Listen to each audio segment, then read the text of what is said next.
Okay, when it's throwing a code, it'll come up in this dash. Alright, you can press this button here to select it on the left hand side.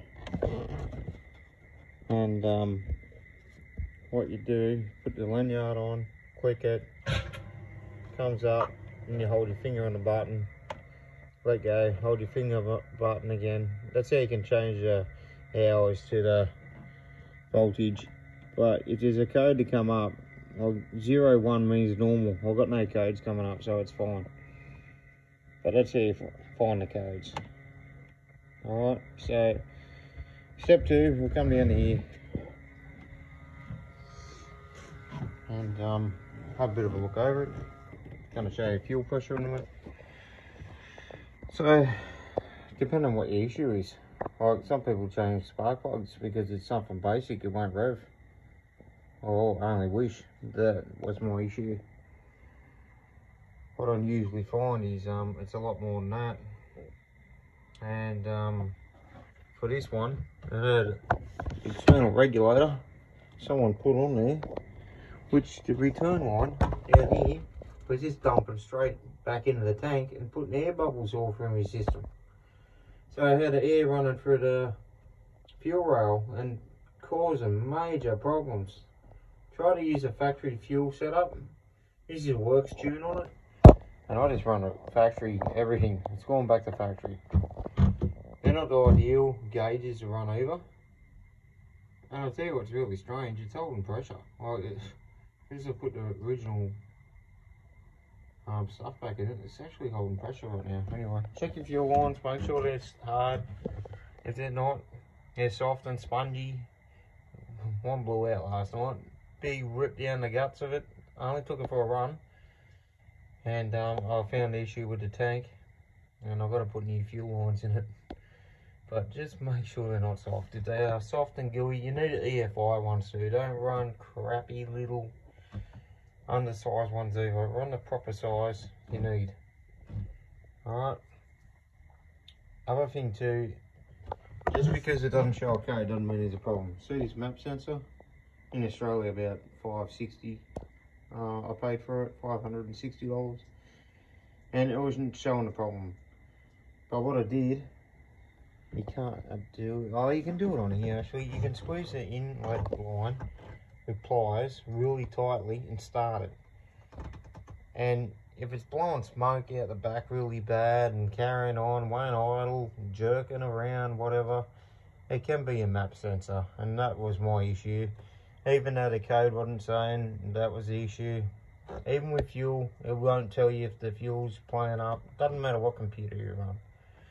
So a crimp this, even vice grips, if you haven't got an extra hand, vice grips on it, pinch it, see if it starts. If it does, if it makes a difference, maybe the map sensor's saying it wants more fuel when it really doesn't. The mine was doing that. So all these sensors down here, you got to clean them, make sure they're right. They get corrosion on them. You got to make sure they're all right.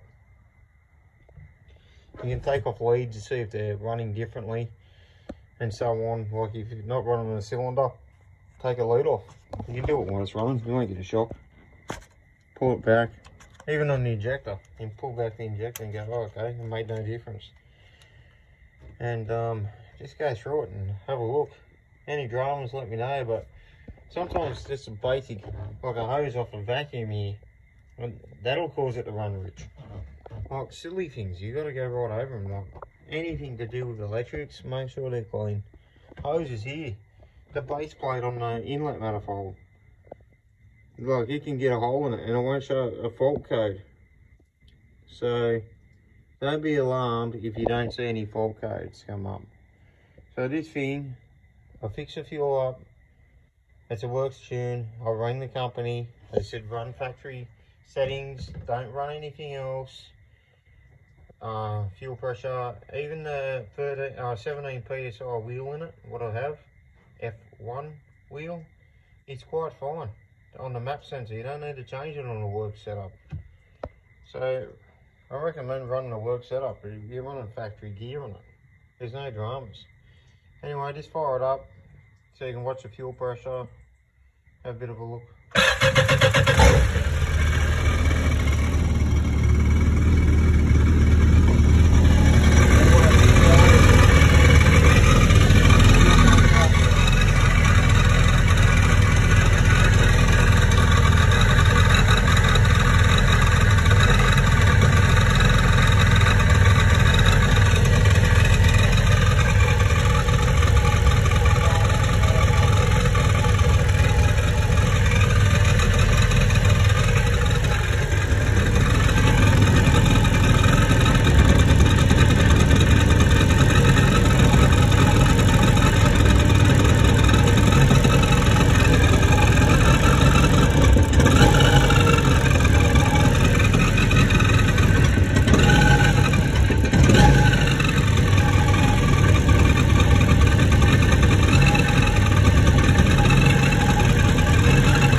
Well, that was the fuel pressure I'm running.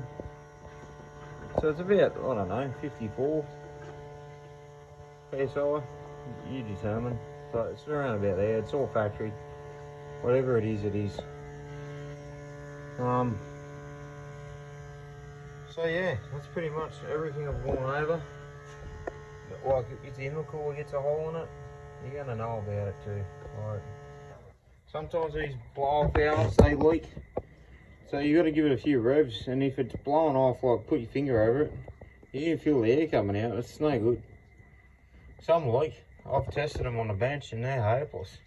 This is out of a car. This is a Go Fast bit off eBay, and it's been modified and fits. It's better than the last one I had on there.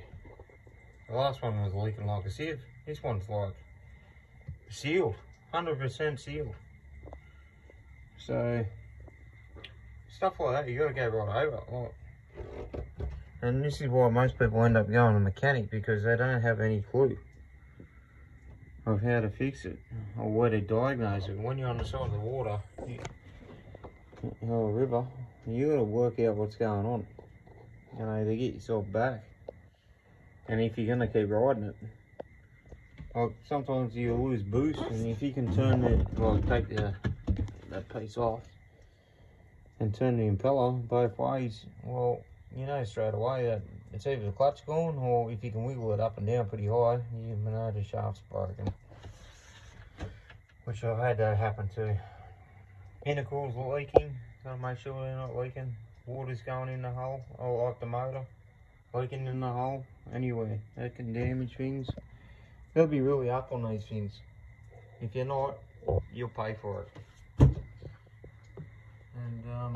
yeah, just change coils around, like swap this one to this one, and work out if that's coil working, and if not, swap it back around and find out what's going on.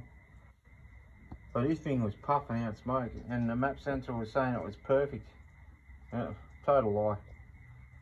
I was getting code saying 01. It's not 01, it's rubbish. Anyway, I don't know what else to tell you, but hit me up if you got some issue. Thank you.